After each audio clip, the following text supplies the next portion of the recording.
So today's history of horror is going to be a quick one just because there's not really makeup for it. It's more of a costume. So I'm just going to jump right into this one because today we are talking about The Invisible Man, which came out in 1933 and was based on the H.G. Wells novel. So, like all the other movies we talked about, for the most part, Universal produced this one, and it was a sci-fi horror where a man is turned invisible by a science experiment, and he covers himself in bandages to disguise himself, and he wears these like big glasses so you can't tell that he doesn't have any visible features. He slowly becomes a recluse. He lives in a hotel. No one is allowed to disturb him. And eventually, what caused him to go invisible starts to make him very murderous. It makes him homicidal, and he's very open with this fact when he goes and talks to his scientific partner. And they try and help him, but he kind of rails against them and is like, no, I'm going to kill people, and you're going to live with that. And if you get in my way, you'll become one of them. So he kind of starts pranking people with his abilities and then eventually moves on to killing people very, very quickly. This movie, like I said, came out in 1933, but it was actually supposed to come out 2 years earlier, right after Dracula. But Universal decided that Frankenstein was going to be more successful and it was going to be more of what audiences wanted to see, like more of this clearly defined monster than a man going mad. So they went with Frankenstein, which obviously was a good choice. But when The Invisible Man came out in 33, it still made a really big impact in the box office. It was very successful, and it actually made a great cultural impact because the movie was a very different take on how we define monsters. So the Invisible Man, like I said, is the villain, and he is very creepy. He's very maniacal, very open with the fact that he wants to kill people and gets enjoyment out of it. Two of his biggest, most shocking kills in the movies are he derails an entire train, which injures hundreds and kills hundreds of people, and then he throws two people off a cliff that are searching for any survivors. So after several murders, he is tracked down to a barn because it snowed and they can see his footprints. The police light the barn on fire to smoke him out, and then he is shot and killed and becomes visible again in the hospital. So that's basically the whole first movie. Like Creature from the Black Lagoon, I did not realize there were sequels to this movie, but there is. But before we get into those, let's talk a bit about pre-production. Like many of the horror movies we've talked about, this movie suffered from a lot of rewrites and staffing changes. The movie really relied on writers and directors that had worked on other Universal horror movies, and they just couldn't seem to get the right fit for a writer and someone who was really capturing the vision from the original novels. So that took a while, but once they settled and got their casting all figured out, they started filming in June of 1933. So the filming process, early special effects were used for. Back then, everyone thought that it was filmed with mirrors, but it actually wasn't. This was kind of the very first versions of CGI. What they did is they had the actor who was playing the Invisible Man wear a black velvet, what we would call like a morph suit now, and he would film part of it and they would take some stills and then he would get out of frame and they would film the scene again, and then they were able to clip all of that together. So someone sat there with a razor cutting all of that footage manually and piecing it back together so that they could have these shots of when he's laying in the hay in the barn, there's an indent of where he is, or when he moves, you can hear the movement, see the movement.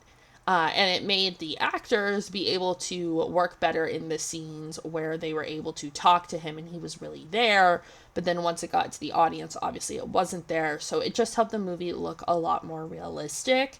And we still use a lot of these practices now. It's just a lot easier to edit them all together.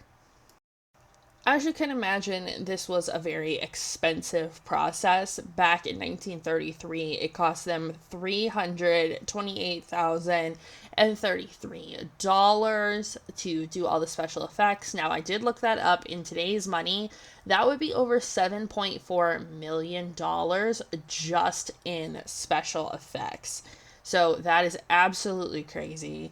But the movie made a lot of money when it premiered. It was premiered to the public on Halloween, and it was actually a great success in the East Coast and in the UK, but it did not perform well with Los Angeles audiences for some reason. But the East Coast, it made enough money that it was still considered a success. Like I said, there are sequels to this movie that I didn't know about. There's actually 3 of them. In 1940, we got The Invisible Man Returns, starring Vincent Price.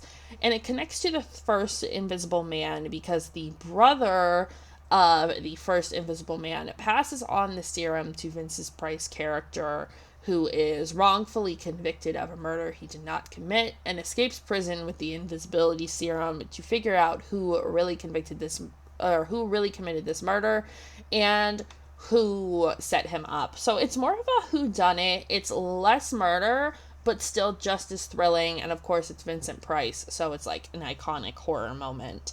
Then in 1942, we had an action spy thriller called The Invisible Agent. Of course, this was heavily inspired by World War II. This was, again, connected to the first movie through the Griffin family. And they used the serum to help a spy get behind enemy lines and basically turn the war in their favor. And then in 1944, we had the last Invisible Man movie. We had The Invisible Man's Revenge. This went back to the original run's roots. We have a killing spree. We have a family member of the original Invisible Man, and he is going to basically finish what the first Invisible Man started. He takes the serum, he waits for it to make him go mad, and then he carries out all these evil deeds. So the movies are quite psychological, and I think that's where they made their biggest impact, is because they were something that we weren't seeing. We were used to seeing monsters on the screen at this point, like clearly definable big makeup monsters. This one was showing that man can be the monster. So unlike other horror movies we've talked about, this one really wasn't remade to death like some of the other ones, and was never really adapted outside the 40s until 2020. Now, of course, this was part of Universal trying to revive their old horror characters, and it just didn't translate to modern times. In 2020, we had The Invisible Man starring Elizabeth Moss, and this was one of those movies, too, that suffered from a lot of rewrites and a lot of recasting. It actually came out before the pandemic started in the US, so this was not really affected by COVID too much because it came out in February of 2020. But overall, it was another fail for Universal and them attempting to revive the Dark Universe. Instead of being a scientist who becomes invisible, it was a man who was abusing his wife. It was a domestic violence based thriller, and it just kind of strayed too far from the original concept for many critics and audiences. It was like this allegory for domestic violence, and it didn't come off as thrilling as people thought. It didn't translate this modern take. It had potential to be really, really good, but it just did not land. So there's no plans for this one to be remade again. That's basically it for The Invisible Man. But I hope you guys still enjoyed, and I'll see you in the next one.